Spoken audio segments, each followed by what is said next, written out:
이 코로나가 터지면서 제가 들어갔던 건물에 확진자가 문제가 뭐냐면 가게가 크다 보니까 리스크가 생기면 휘청휘청 거리는 거죠. 구매대행사 4개월 그거 2배 정도 보시죠.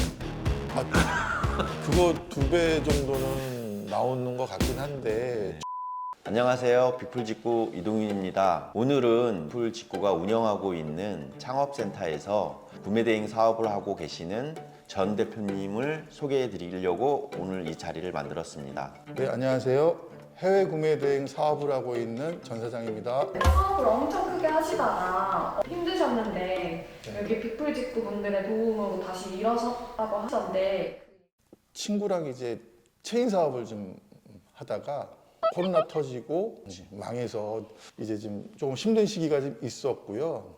온라인 사업에 대해서 고민을 하고 생각을 한번 해보다가 이제 이 일을 시작하게 됐습니다. 원래는 그 식당 하시기 전에 다른 사업도 하셨잖아요. 다른 사업 학원 사업도 하셨고 네. 학원 사업도 되게 크게 하셨고 매출이 아니고 수익이 한 1억씩 버셨어요. 아, 그건 아니고요. 그건 아니고. 아까 차에서 얘기했죠. 아, 매출인 거지. 한 1억씩 벌었다며. 매출이 그렇게 일어나서 세금을 그 정도로 뭐. 사실은 이 일을 시작하려고 하지 않았고 저 식당 사업을 크게 좀 일으켜볼 생각을 좀 했었다가 이 코로나가 터지면서 또 운이 안 좋게 제가 들어갔던 건물에 확진자가 그러니까 근데 이제 문제가 뭐냐면 그런 거는 가게가 크다 보니까 한 달, 2달 리스크가 생기면 이제 휘청휘청 거리는 거죠. 얼마나 하셨어요? 코로나 터지고서도 한 12개월 넘게 버텼죠. 이제 그 위탁 판매를 하게 된 경위가 있는데 가게를 운영하다가 정리를 하다 보니까 가게의 인테리어 비용이라든가 여러 가지 들어간 비용에 비해서 정리를 할 때는 너무나도 크게 이제 손실이 있는 거예요. 이런 사업은 하면 안 되겠다 싶어서 초기 자본이 좀 안 들어가는 사업을 좀 알아보고 찾다가 위탁 판매라는 거를 우연히 알게 돼서 그 일을 시작하게 됐어요. 근데 그거는 한 제가 듣기로는 7, 8개월 정도 하셨는데 네.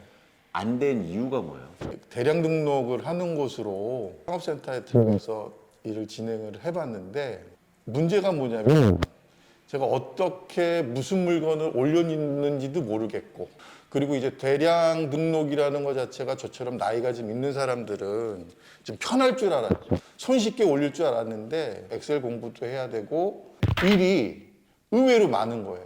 CS가 들어오면 어떻게 처리를 해야 될지도 잘 모르겠고 마진율이 또 너무 작고요. 저는 그 창업센터에 있는 사람들 중에서도 마진폭이 좀 크게 좀 올렸는데도 돈이 안 되는 느낌? 그리고 이제 제가 하는 시점에 쿠팡이 그 대량 등록에 대한 상품 수를 제한하기 시작했어요. 대량 등록이라는 거는 어느 정도 좀 한계가 딱 도달하겠구나라는 생각을 그때 좀 하게 됐고요. 그래서 저희 창업센터로 그 전에 아시는 분이 그 오렌지 주스를 수입해서 사입을 해서 한번 팔아보자 해갖고 그 송도에 있는 그 사무실을 저희 창업센터를 알게 돼서 들어가게 돼요. 거기서 일을 하는데 그거 역시도 이게 너무 힘든 거예요. 왜 그러냐면 음료수는 무겁잖아요. 10개를 팔아도 그것도 마진이 이제 경쟁이 너무 치열하고 마진이 뭐 8개들이 한 박스 팔아서 부피는 굉장히 큰데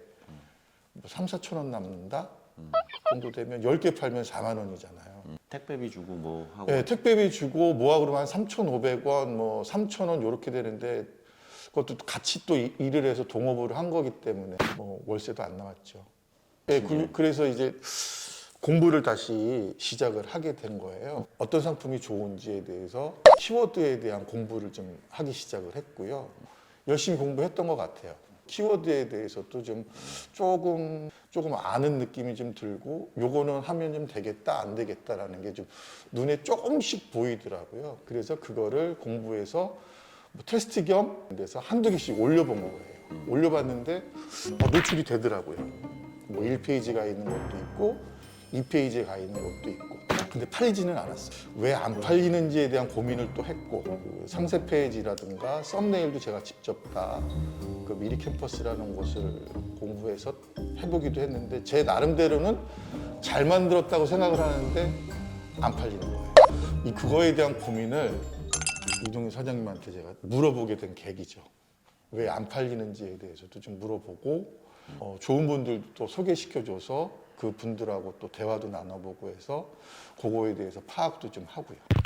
해외 구매 대행을 좀 한번 해봐라. 재미있었어요. 그리고 재미보다는 재밌죠. 재미있고 걱정도 되고 전체적으로 돌아가는 거에 대한 이해, 나이가 이제 젊은 사람들이랑 좀 다르다 보니까 그걸 이해하는데 지금 시간이 걸리고 지금도 이해하고 있는 중이고 모르면 사무실에다가 많이 전화를 했죠. 어디 사무실이요? 핏불 직구 그 사무실에다가 전화해서 좀 귀찮게도 좀 하고 그리고 지금은 최대한 전화를 좀 드려야 되겠다가 제 목표. 또 좋은 물건을 찾아서 올리는 거에 대해서 좀 고민을 좀 하고 있어요. 그럼 구매대행 사업하신 지 얼마나 되셨어요 지금? 4개월 됐습니다. 4개월이요? 네. 많이 되셨는데 지금은 어떠세요? 이 처음에 구매대행을 시작할 때 네. 목표가 뭐였어요? 처음에 목표가? 처음에는 취직할까도 생각을 많이 했어요. 경비, 택시, 뭐 여러 가지. 50 넘어가면 쓰려고 하지도 않으니까. 참고로 우리 전 대표님 나이가 올해 50대 중반. 네. 그래서 이제 어디 취직할 때도 없고 결국은 그러니까 경비 월급 정도. 그게 얼마 정도인데? 그때 당시 알아보니까 뭐 170 준다, 180 준다. 이때 당시에는 그것만이라도 벌어야 된다라고 생각을 했었으니까. 지금은 어떠세요? 이제 구매대행 사업한 지 4개월 만에 성적은? 그거는 나오겠죠. 그거 이상은 나오니까. 그거 이상 그거 2배 정도 버시지 않나요? 그거 2배 정도는 나오는 것 같긴 한데 저는 그렇다고 매출이 높지는 않아요. 매출은 높지는 않은데 저는 마진 구조를 약간 좀 높게 잡고 마진을 좀 많이 남기는 쪽으로 가서 마진은 좀 괜찮습니다. 매출에 비해서 예, 매출이 뭐 1,000만 원이다 그러면 마진율은 뭐 30% 넘습니다. 한 40%좀 넘는. 지금 월 매출 1,000만 원 넘잖아요. 그러면 40%면 아까 목표하셨던 예, 월급보다 2배 이상 버는. 목표는 되는 느낌이에요. 근데 왜 나 밥 안 사줘요?